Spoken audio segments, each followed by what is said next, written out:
Ja, nå! Jeg skal prate med deg i telefonen. Han jokker på det! Han jokker på det!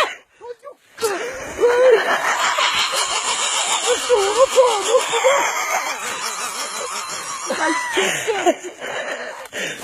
You got bird fucked.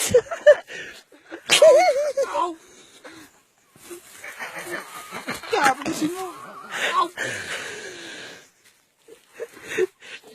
Herregud, han jokker på det!